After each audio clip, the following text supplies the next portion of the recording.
at the University Gym for the wake and services for Mrs. Willefortis Sulapas, the mother of Mrs. Nitz Ombao.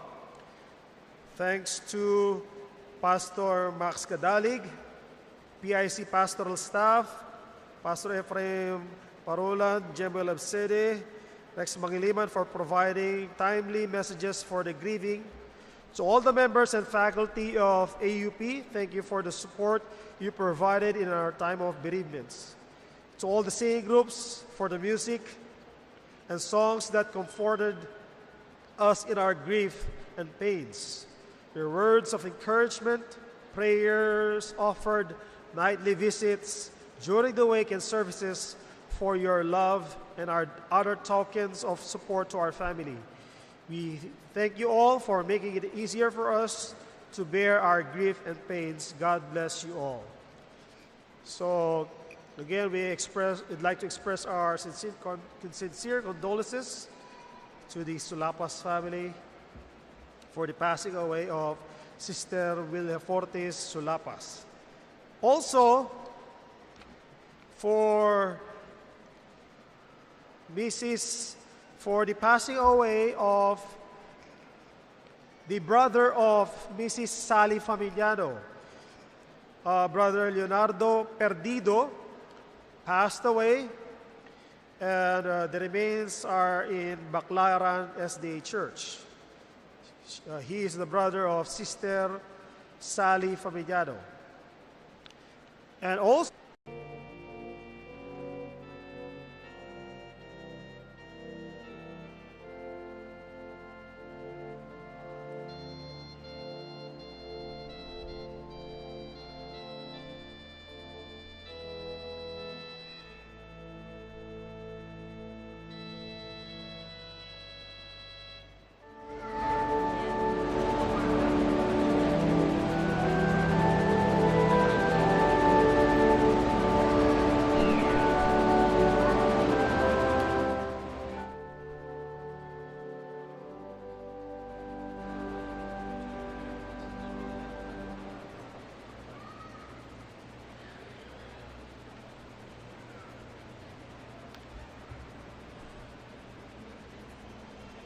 A pleasant Sabbath to all. Glad. I think that may be a very tame word. I was so thrilled to see Pastor Albert Gulfan and his wife coming in.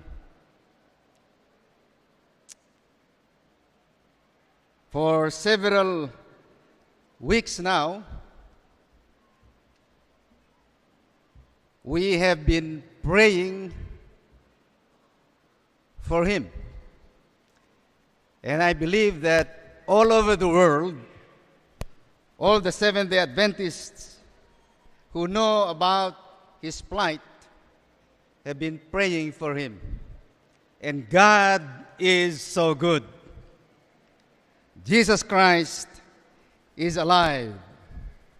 He's the same yesterday, today, and forever. God is still a prayer-hearing, prayer-answering. Still happy and still as big as I am. Not only what I know of Jesus, but how the Bible introduces Jesus Christ. This same Jesus, you know the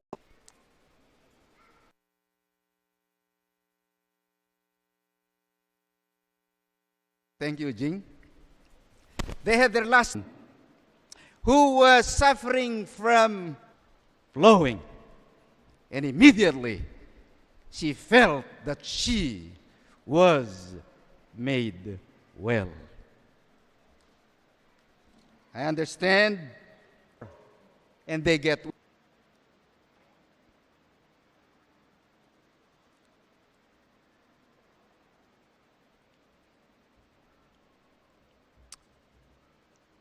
when I read these stories and others, I pray to God and have a conversation and say, Lord, not to play on my imagination. I believe that you have this recorded in the scriptures so that you will lead me to believe that you love and care so much for people. And those who have trusted in you, you have granted their request. And I believe that when I trust in you, you will also hearken, listen, and answer my prayer. Not always in the manner that I would like to, but in the better and best manner that you would like to. Because you always do what is best for your children. And this Jesus, one of my favorite stories, and I preached several times on chapter 8 of John.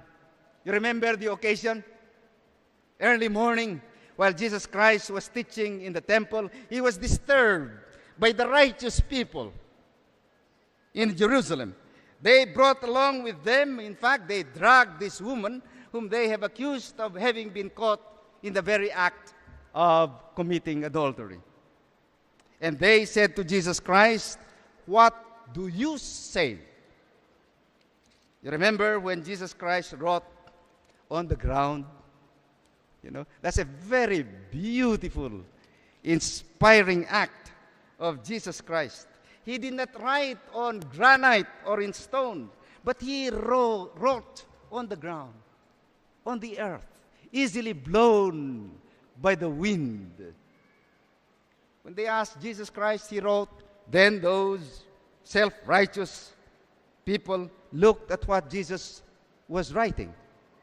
And one after the other, they all left until Mary and only Jesus were left. And Jesus straightened up himself and he spoke to the woman and said to her, "Where are they that accuse you?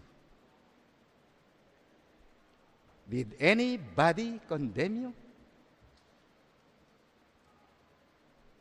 And then Mary said, "No one, Lord." And Jesus said to her, and this is one of the most beautiful, powerful, short sentence in the scriptures, "Neither do I condemn you. Go and sin no more." And Ellen White tells us that from that time forward, Mary Magdalene turned a new life. She became pure. And she became one of the most devoted disciples of Jesus Christ.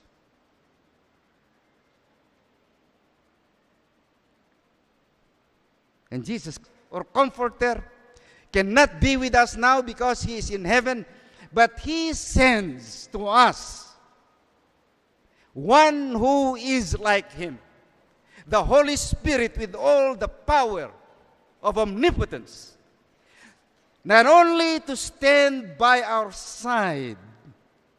Known this Jesus Christ, and you have walked with him, continue to walk with him. However, you have not given him any chance to know you and yourself to know him personally, for the sake of your own soul and for the sake of Jesus Christ, start knowing him, loving him, enjoy conversing with him, because this same Jesus that you learn to love now that you learn to spend time communing with Him now. This same Jesus who will transform your life, this same Jesus will be the one to come and to take you home, where there will be no more sin, no more diseases, there will be no more death, but life forevermore in the presence of this same Jesus.